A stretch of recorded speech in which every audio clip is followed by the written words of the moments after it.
नमस्कार मॅडम. नमस्कार. काय नाव आपलं? दीपा राहुल मोठे. अच्छा, मोठे मॅडम. गाव तुमचं मॅडम? उडशिंगी. मुळशिंगी, कोल्हापूर. हो. काय करता तुम्ही? मी पत्रकार आहे. पत्रकार आहात. ओके. तुम्ही आमच्या समर सोशल फाउंडेशनच्या माध्यमातून तुमच्या मिस्टरांसाठी एक प्रोडक्ट नेला होता. हो. काय आजार होता त्यांना आणि कोणता प्रोडक्ट नेला होता? ते ड्रिंक खूप करत होते बरं. आणि स्प्रे निको. निको नेला होता, म्हणजे हा हां. प्रोडक्ट नेला होता तुम्ही? हा बरोबर. बरोबर ना? हो हो. ओके. त्यांचं काय वय आहे साहेबांचं? 43. 43 वय. किती वर्षापासून ड्रिंक करत होते? जवळजवळ 25 वर्ष झाली. 25 वर्ष झालं ते ड्रिंक करतात. हो. बरं. ड्रिंकचं प्रमाण किती, कमी होतं का जास्त होतं? जास्त होतं. जास्त होतं. जास्त. अच्छा. तर आमच्या संस्थेची माहिती मिळाली, तुम्ही स्प्रे नेला आणि मग हो. काय घडलं त्याच्यानंतर?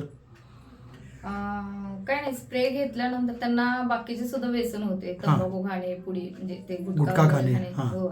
आणि जेव्हा स्प्रे हे केला तर ती सगळी चव त्यांना अशी मातीसारखी लागायची. स्प्रे मारायला चालू केल्यापासून चव बदलली? चव बदलली बरं. पूर्ण.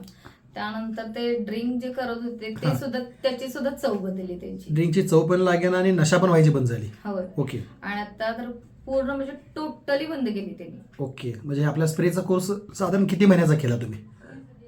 मला पूर्ण बॉटल पण संपायची गरज लागली नाही. ओके. तोपर्यंत त्याला चांगला रिझल्ट आला? चांगला रिझल्ट आला. ओके. आता पूर्णपणे दारूही बंद आहे, टोटली. तंबाखू बंद आहे, हो हो. गुटखाही बंद आहे. होय. आता बॉडीमध्ये वगैरे फरक पडलाय, जेवण वगैरे व्यवस्थित जातं?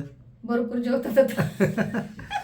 आधी जेवा म्हणून मागे लागावं लागायचं. आता भरपूर आता जेवतात? भरपूर जेवतात. ओके. आमच्या व्यसनमुक्ती अभियानानं तुम्ही खुश आहात? हो हो. ठीक आहे. दुसरा मुद्दा, तुम्ही स्वतःसाठी